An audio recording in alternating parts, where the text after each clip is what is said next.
What's going on, guys? Waco from Revolution here with 2 out of the 3 founders of ID Genève. Gentlemen, how are you? Very good, thank you. Perfect. Thank Yeah, thank you. Okay, How so are you? I'm really good, and I also want to talk a little bit about the fundamental changes that are happening in the luxury industry. So I'm really old. I will be 54 this year. So I grew up in the 80s and the 90s, and in this era, the 20th century, business leadership was all about maximizing profit, no matter what the impact was to the environment or to the human beings in the world. And as a result, we have a planet that's in disarray. We have climate change at a super advanced rate, as we can tell right now, because it's 38, almost 40 degrees here in Geneva in the end of August, which is crazy, right? I mean, honestly. Completely. And so what's really interesting to me that in the new millennium, business leaders have changed. And what is super important is not just the capacity to maximize profit, but to totally benefit also the surrounding environment and the people within it as well. And these gentlemen, 2 out of 3 gentlemen, because we have one more who's a founder as well, are representing precisely that. And I would like to, first of all, congratulate you guys on this, because that's very cool. Second of all, please go ahead and introduce yourself. So, sir. So my name is Nicolas Freudiger. I'm a EHL alumni from the hotel school in Lausanne, and after 4 years of a corporate life, I decided to pursue my childhood dream, which is to create a watch brand as well, together with Singal. And what was important, right, is that we wanted to put our conviction first and be able to wear them. I'm Singal. I'm a Ticinese, Italian part of Switzerland, and I made the ECAL design school for industrial design in Lausanne. And we meet us later at the salon in Basel, at Basel World, a few years ago. And so, yeah, we got this project, we started this project together a few years ago. That's awesome. And so for those of you who don't know what these schools are, these are like super elite universities here in Switzerland. So just for you guys to understand, these are really smart dudes, right? Now, the thing that's interesting to me about the watches is the following. I've always thought of under the premise that watches are innately a very ethical object. And they're ethical because, first of all, they endure forever, right? So you never throw away a watch. Ideally, you just pass it from one generation to the next. And really, a watch is very ethical because the only power that it consumes is the power that you give it by wearing it or by winding it. But you gentlemen are taking it a step further in terms of the ethics underlying the construction of the watch itself and even the materials. So maybe let's start with that, and let's start with the material that you're using. Now, I've heard of different types of recycled steel, but this is 100% recycled steel. Tell me about that, Nicolas. Yeah, correct. I think, as you mentioned, a watch is already very circular. Now, the idea is, we're kids from the Swiss made industry. Now, the question is, how do we push that further, right? How do we challenge that? And how do we use as well, this to change the perception people have on recycled material, using the luxury industry. And this is why we came up with our partners in Jura. We developed the first stainless steel, which is made out of 100% recycled scraps, let's say. Oh, you mean this, right? Yeah, exactly, this year. This is what I call the new gold of Switzerland. Right. And this is sourced from Jura in Reconvilier. We have a recycling facility which we partner with as a luxury brand. This is also interesting, the kind of partnerships we do. And we collect the waste of about 40 companies in Jura, from watchmaking to medical tooling. And we cut it down to pieces, we compress it, and it gives you this nice shiny look. And this is then remelted within 200 kilometers. We create a steel that has an impact 10 times less than the industry average. Amazing. And we've certified that with an independent expert in Lausanne. So what is 4441? 4441 is the quality, the grade of that steel. It's a Rolls Royce of the stainless steel. So here we isolate it during the recycling process. When it's collected, we really have a special bin for that. And then it goes really, we make sure we flash it to make sure that in the end the whole bin is 4441 when we remelt it. That's incredible. So none of this is actually extracted from the earth. Nothing is mined. It is the byproduct of manufacturing from the watch industry and from the medical industry. And then you take the scraps from that. You identify what is the purest part of that as well, right? Which is the 4441. And then you compress it. But if I'm not mistaken, Singal, it doesn't end there. You have something called solar fusion to make it into the base material for this. What is that? Yeah, exactly. This is the second step we have got with this steel. We have made a solar fusion, It's melted by the sun, by the power of the sun. You have to imagine it's a big oven made out of plenty of mirrors that converts the power of the sun on one point, and you achieve around 1400 or more degrees. You can melt a still. Exactly. Oh, amazing. With the power of the sun. Just with the power of the sun. Exactly. That's crazy. So it's kind of like the same principle as like the magnifying glass, like when you used it to burn paper. Exactly. But it's just, many multiples larger. And how much steel did you guys create from this process to make these watches? We did 9 times 50 kilos, so around 500 kilos for this first batch of watches.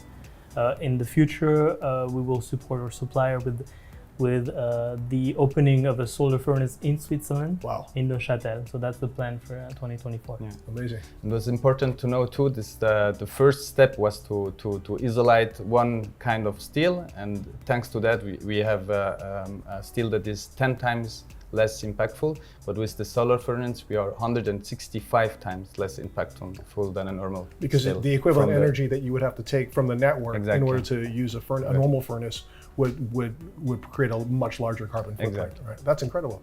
Now, question for you guys. You've done it with steel, but I would imagine there's also byproduct for other materials and other metals. Is it possible to also extend the ID Genève philosophy for precious metals or materials like titanium in the future? Precious materials, it's harder, to really go up the value chain and make sure that, of course, your environmental impact, but the social impact are respected. What we're looking at is perhaps even more to transform how we look at those materials, right? I'm going to tell you more about the straps as well, but it's how we actually eliminate the word waste from our dictionary, right? Right. I think because we believe that in 10, 20 years, we need circular economy to happen and to be more concrete, and luxury should be actually exemplary here and play its part. And this is where, coming from the beginning of our conversation, I think there's a chance here to change that perception people have, right? Because usually people are not quite sure when you talk about recyclability. There's this trade-off between quality and recyclability. And here the idea is really to stabilize that and really make sure straps, for example, are 1-to-1, for example, the same quality as animal leather. And we make sure we don't compromise on quality also, which is the case here for the straps. What are the straps made from? The straps here, you have 2 different straps, and the one that you're wearing is wine residue. We work with a startup called Veggia in Milano. So it's a byproduct of the vinification process. It's actually the grape skins that are left, and we shred it down and used it as an alternative to leather. And then the second part is this one, which is tree kind. So it's made out of 100% green waste sourced from the London parks. Oh. And always, this is a collaboration with Biophilica, based in London, that we work with. So this is the byproduct of winemaking. Exactly. And that's the skins that are left over. Exactly. Those are the skins that are left over here. And the idea, why are we having that on the table today? That's a good question.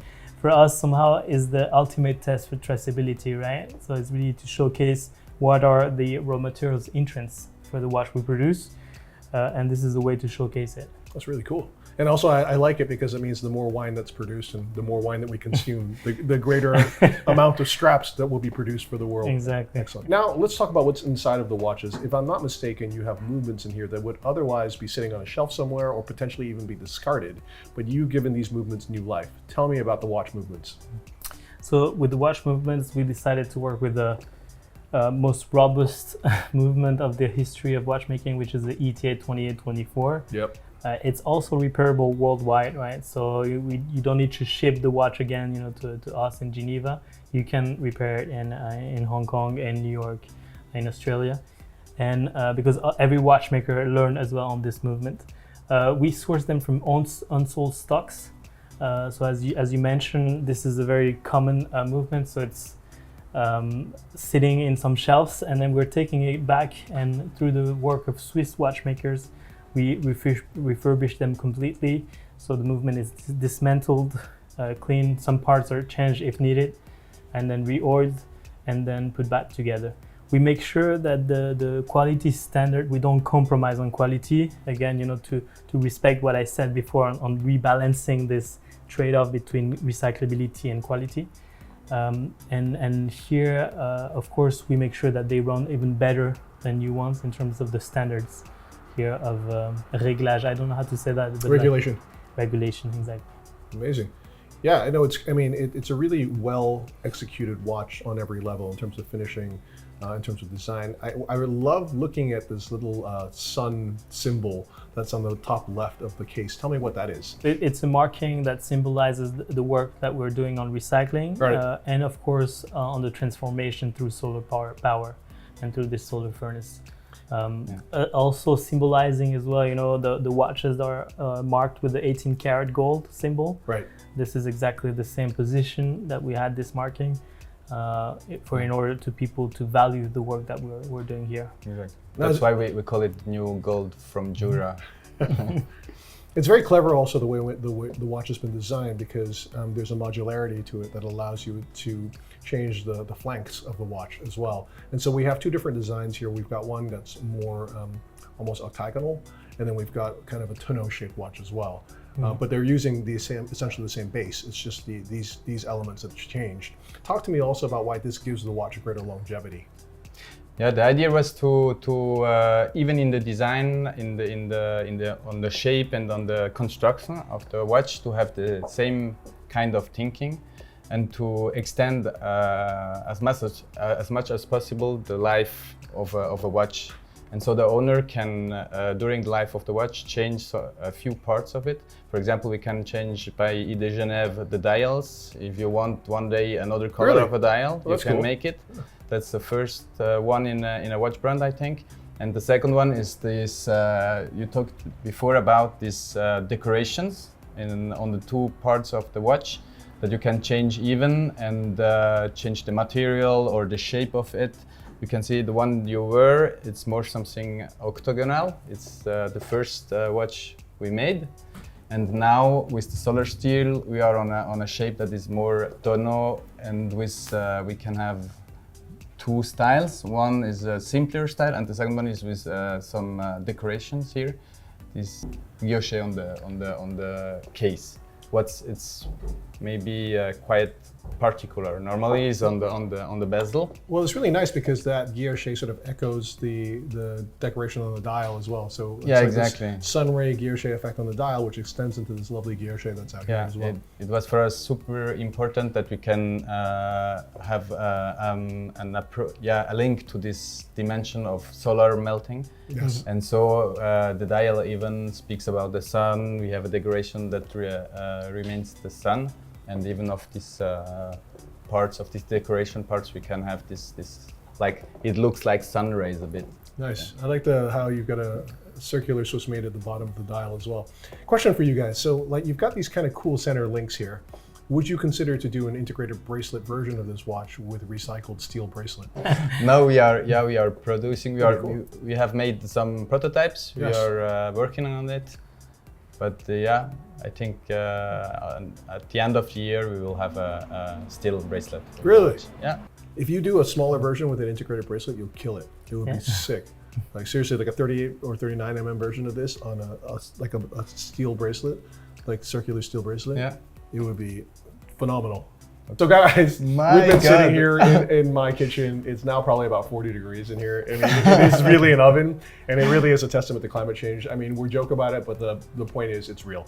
And the point is that everyone in the luxury world, if you want to create beautiful things, that's great, but they should also be things that make people have a better life and impact our planet in a positive way also. So I would like to congratulate both of you guys for really making a big step for that. So thank you very much for joining me, and congratulations on ID Genève, guys. Thank you. Thanks a lot. Cheers.